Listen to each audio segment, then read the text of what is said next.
సదాశివసమారంభాం వ్యాసశంకరమధ్యమాం అస్మదాచార్యపర్యంతాం వందే గురుపరంపరాం. జ్యోతిష్ శాస్త్రాన్ని భావితరాల వారికి ప్రసాదించిన ఋషుల యొక్క పాదపద్మాలకి నమస్కారం చేసుకుంటూ, అలాగే నాకు ఈ జ్యోతిష విద్యను నేర్పిన గురువర్యులు జ్యోతిష బ్రహ్మ కీర్తిశేషులు శ్రీ ఈరంకి సూర్యనారాయణమూర్తి గారు, సూర్యశ్రీ దైవజ్ఞ గారి యొక్క పాదపద్మాలకి నమస్కారం చేసుకుంటూ, ఓం శ్రీ మహాగణాధిపతి నమః, శ్రీ గురుభ్యో నమః, హరి ఓం. వీక్షకులందరికీ నమస్కారం. తులారాశి వారికి ఈ వారం సాధారణమైనటువంటి గ్రహస్థితి గోచరిస్తూ ఉన్నది.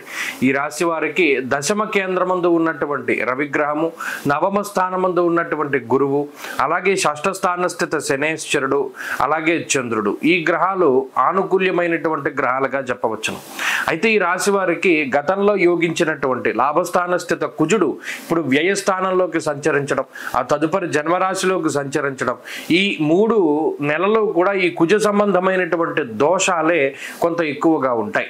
ప్రత్యేకించి ఈ వారంలో స్థానచలనానికి సంబంధించినటువంటి విషయాలు, ఏదైనా వృత్తి ఉద్యోగాల పరంగా ఒక ప్రాంతాన్ని వదిలిపెట్టి వేరే ప్రాంతానికి వెళ్ళి నివసిస్తూ ఉండడము, లేదా ఎక్కువగా ప్రయాణం చేయవలసి రావడము, లేదా మరే ఇతరత్ర స్థానచలనాన్ని సూచించేటువంటి అంశాలు ఈ వారంలో ప్రధానంగా ఉన్నాయి. అంటే ఆ వార్తలు పలానా తర్వాత మీరు మారాల్సి వస్తుంది, లేదా పలానా స్థానం మారాల్సి వస్తుంది అనేటువంటి వార్తలు కూడా తెలియడానికి అవకాశం ఉంటుంది. అలాగే ఈ వారంలో కొంత ఖర్చులు అధికంగా ఉంటాయి. మరి ముఖ్యంగా నిద్రా సౌఖ్యం తక్కువగా ఉండడాన్ని కూడా గమనించవచ్చు. దేనివల్ల జరుగుతుంది? వృత్తి ఉద్యోగాదుల్లో ఉండేటువంటి ఒత్తిడి వల్ల వర్క్ ప్రెషర్ ఎక్కువగా ఉంటుంది. ఎక్కువ సమయాన్ని ఉద్యోగంలోనూ లేదా మన పని వేళల్లోనూ ఎక్కువ వెచ్చిస్తూ ఉంటారు.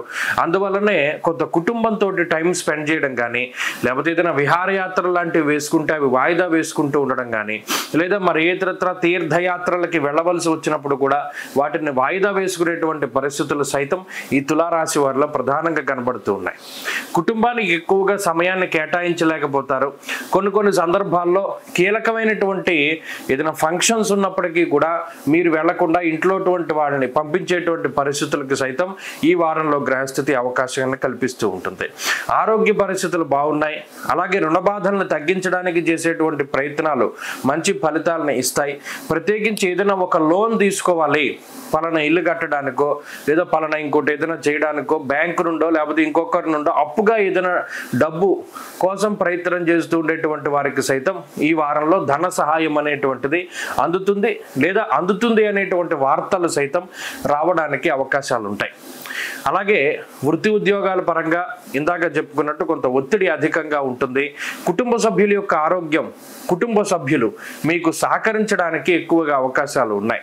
కాబట్టి తులారాశి వారికి ఈ వారం మిశ్రమంగా ఉంటుంది. ఈ వ్యయకుజుడే కొంత నిద్ర పట్టకుండా ఎక్కువ ప్రయాణాల్లోనో లేదా శరీరం అలసిపోవడంలోనో ఆయన ఎక్కువగా ఇబ్బంది పెడుతూ ఉంటారు.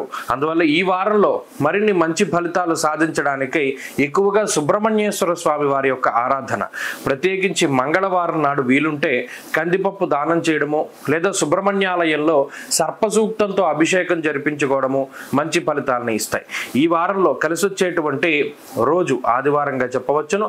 అదృష్ట సంఖ్య 8, అదృష్ట వర్ణము ఎరుపు. తదుపరి వృశ్చిక రాశి.